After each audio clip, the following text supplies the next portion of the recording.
So I always say on a holiday weekend with snow on the ground, you find out who the truly committed are in church. This is MLK weekend. Tomorrow is a holiday to honor the life and legacy of a man who gave his life for a message that seems obvious to many of us, that all are created equal and that we should be judged by the content of our character and not the color of our skin. So as we begin this morning, I want to share just a few of Martin Luther King Jr.'s quotes. He said, "We must learn to live together as brothers or perish together as fools. Darkness cannot drive out darkness, only light can do that. Hate cannot drive out hate, only love can do that. Love is the only force capable of turning an enemy into a friend." So this weekend and tomorrow we remember and honor King's legacy, his courage, his passion for equality, and how we should all be measured by our hearts and by what's on the inside. We're in a January series called Reset, operating under the premise that the new year is a great time to reset our lives. We started the first Sunday by looking at our core beliefs. We asked the question, what do we believe? What are we building our lives upon? What's the solid foundation for our lives? And then last week we started this topic, Rules for Living, by looking at the first four of the 10 Commandments, which are, you shall have no other gods before me, you shall not make for yourself an idol, don't take the Lord's name in vain, remember the Sabbath day and keep it holy. Now remember, these four have to do with our relationship with God. And we move on today to the final six, which have to do with our relationship with each other, how we are to interact, how we are to live together as a culture, as a society. The 10 Commandments were given by God to the Israelite people because God had led them out of Egypt, out of bondage, out of slavery. God had cared for their well-being, and there were certain expectations for how they were to live and how we are to live. Centuries later, Jesus would come along and basically sum up these 10 commandments with two commandments. First, love God with your heart, soul, mind, and strength. And secondly, love your neighbor as yourself. But these 10 rules still apply. They are a much more specific description of how we are to live, how we are to act, how we are to treat each other. Following these rules is in our best interest. And when we don't follow these rules, when we don't follow these commandments, it can lead to problems. Rule number 5, honor your father and mother. My mother took her own life 13 and a half years ago because she was severely depressed. But I've done everything in my power to honor her legacy and to remember the many good years when she was healthy and happy. Her life wasn't always the way that it was at the end. I think this commandment is much more challenging for adults than it is for children because there is something that happens as we get older. When we grow up and we become adults, and it takes some longer than others, we begin to see the flaws and shortcomings of our parents. At one point in life, we thought that our parents hung the moon. We thought that they could do no wrong. We thought that they had it all together. And then we get older and we start to realize that they too have flaws, that they don't have it all together. And it catches some people by surprise. We all experience this to some degree. It can be disillusioning. It can be disappointing. And some people have a very hard time coming to terms with this reality. This commandment can be difficult for some people, for those who feel as though their parents deserve or do not deserve to be honored because of something that's happened in the past. Maybe your dad left when you were young and you never knew him. Maybe you were physically or sexually abused as a child. Maybe there was infidelity in your family of origin, your parents' marriage. Maybe there was a drinking problem or an addiction in your house. Maybe there was a favoritism showed to another sibling. Maybe your parents had completely unrealistic expectations of you and how they expected you to live, and you thought that you could never, ever measure up to it. Maybe your parents got a divorce at a time when you needed them most, and they were busy fighting with each other, too busy fighting to pay attention to your needs. Maybe you're like me and you lost a parent to suicide or some other kind of illness, and you're not really sure what honoring them looks like after something like that happens. This commandment is not easy for anybody, and some have a very difficult time with it, and perhaps for good reason. If you love your parents, if you think that they're wonderful, then it's easy to honor them. It's easy to sing their praises. But listen to what it says after this commandment in the text, Exodus 20. Honor your father and mother so that your days may be long in the land that the Lord your God is giving to you. You see, in ancient Israel, the family unit lived together and traveled together. And when parents started to age, when they grew older, their children and grandchildren would take care of them. It's just what they did. And if you wanted your children to take care of you when you got old, then you first had to take care of your parents, because life comes full circle. Can you be disappointed with your parents? Absolutely. My mom never got to see her kids get married. She never got to meet her grandchildren. Can you get frustrated with your parents? Yes. But God says honor them, respect them, cut them some slack, and perhaps one day your children will honor you. Rule number 6, you shall not murder, or you shall not kill, as it says in some versions. Hopefully nobody here this morning is struggling with this rule. It seems pretty clear.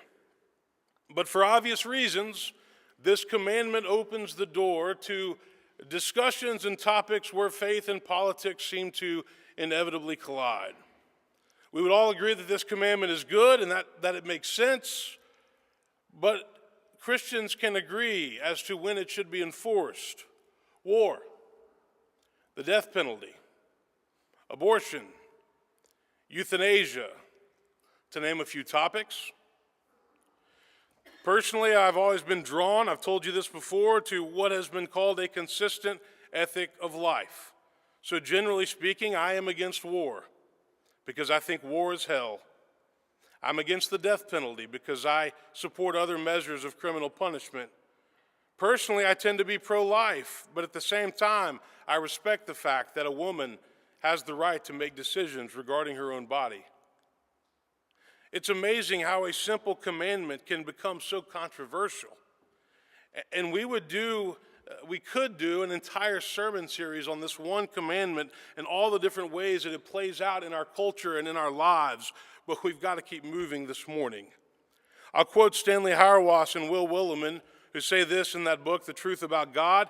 God, the giver of life, is the only one with the right to take life. The fundamental presumption in Scripture is quite simple. Life belongs to God. Life is not an end in itself. Life is God's creation. We stand in awe of life as we stand in awe of God. And I think when it comes to these difficult topics, that Christians would do well to listen to each other civilly, to understand each other as best they can. Rule number 7, you shall not commit adultery. Very few things will rock a marriage like infidelity. It's the ultimate betrayal of trust. But I do believe that marriages can get through it, because I've helped couples do that. Adultery is a symptom that something has gone wrong in the marriage. Generally speaking, men and women who commit adultery want to feel loved and affirmed, chaste and admired, heard and respected, and for whatever reason, they're not finding that in their marriage. Lots of times when adultery happens, the marriage has been put on cruise control, on automatic. It's not been a priority for some time. So the best thing that we can do is to focus on what it means to intentionally love another person and to live out the vows that we said before God and before our family and friends.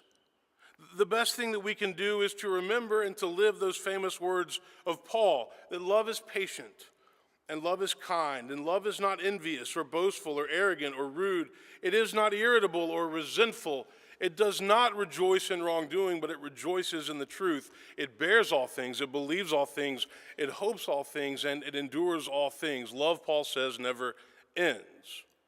Love must be proactive. Neglecting love is often what leads to adultery. And the best way to prevent adultery is to be intentional in your marriage, to make your spouse a priority. Boundaries have become very important and necessary in our culture. In their well-known book titled Boundaries, Henry Cloud and John Townsend say this. They say many clinical psychological symptoms such as depression and anxiety disorders and addictions and impulsive disorders and guilt and problems and shame and panic disorders and marital and relational struggles find their root in conflicts with boundaries. Boundaries matter in marriage and in life. They must be set and they must be honored. Boundaries will keep us from making poor decisions, but there is still no substitute for being proactive in your marriage and in your relationship. Healthy couples make their relationship a priority. And if you've had to go through a divorce or a separation, then hopefully you learned from your previous relationship, and when you get into a new relationship, you won't make the same mistakes that were made before. Healthy couples are intentional. They are proactive.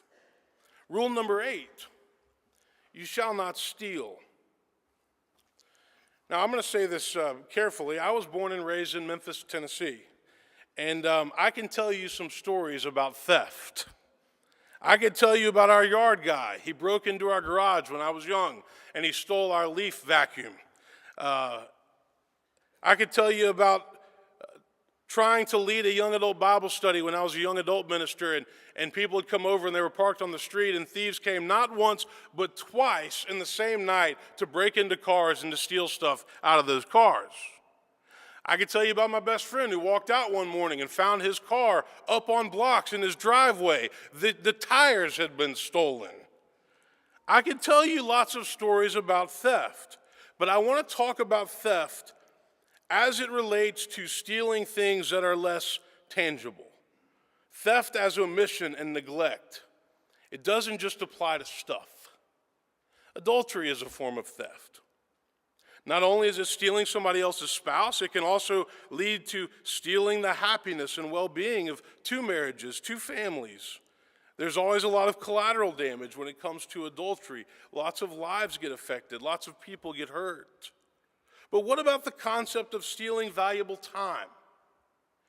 Time that should be spent with our families, our spouses, our children. What about working way too much, being away from home way too much, giving everybody else our best and giving what's left over to our own family, not being fully present when we are around the people that deserve our best?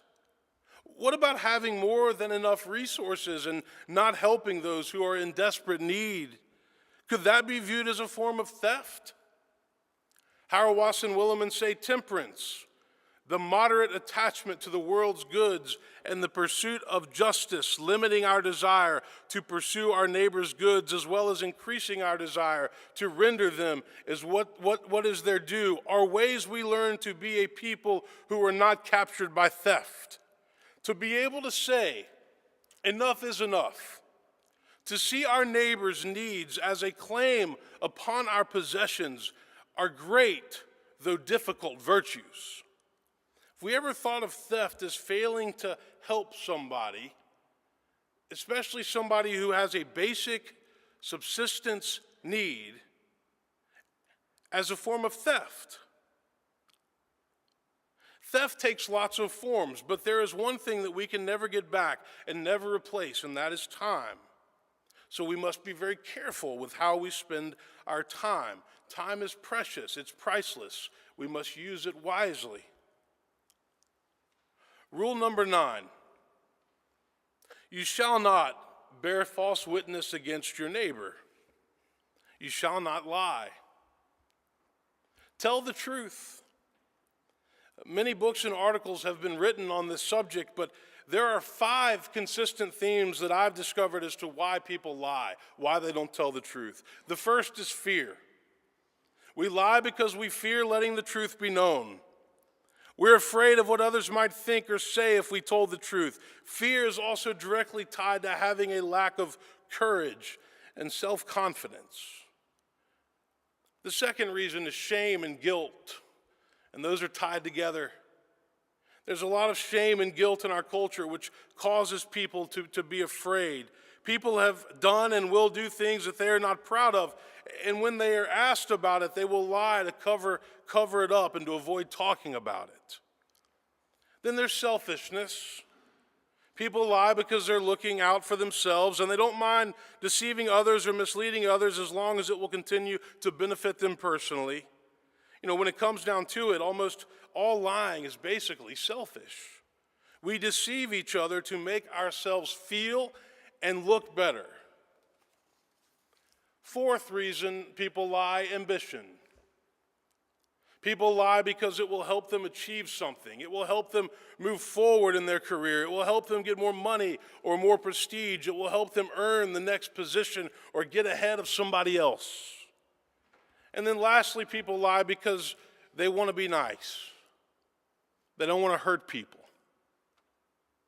We will often lie, especially in the South, because we don't want to hurt somebody else's feelings. We feel that the truth will actually do more damage than good, so we don't tell the truth. We now live in a culture where everybody, and I mean everybody, is having a hard time figuring out what is true and what is not. You can watch 2 different news stations covering the same story, and they will directly contradict each other. And then most people will just pick the one that will give them the answer or the conclusion that they are looking for. What is truth? Veritas. And how do we know if we are being told the truth? Jesus said, "You will know the truth, and the truth will set you free." It used to be that there was a set of agreed upon facts, and then everybody would have their opinion about those facts. But the facts were not disputed. Now it seems that many people can't agree upon the facts. It's a brave new world. Is global warming a reality? Will a wall make our country safer? Does Nashville have a traffic problem? Is there an affordable housing crisis? Truth matters. And we are commanded to seek the truth and to tell the truth. And if you tell the truth, then you have nothing to worry about, nothing to fear. But if you don't tell the truth, then it's going to catch up with you. Lying is a slippery slope because people usually have to keep lying to cover up previous lies. It's okay to say, I was wrong. I was mistaken. It's okay to say, I don't know. It's okay to say, let me find out and get back to you. The truth will set you free. We're commanded to tell the truth. It's healthy for our relationships. It's healthy for our friendships. It's healthy for our marriages. Telling the truth is what God wants us to do. It's what Jesus wants us to do. Now, I'm going to talk about the 10th and final rule next Sunday. You shall not covet. But in the meantime, I want you to reflect upon these 5. I want you to think about these commandments as being the basic grounds for living an ethical life. I want you to think about the times when you have fallen short, because we all fall short, and make a commitment to do better as we move forward in this new year. I'll close this morning with one more quote by Martin Luther King, who said this: "People fail to get along because they fear each other. They fear each other because they don't know each other. And they don't know each other because they have not communicated with each other." Amen.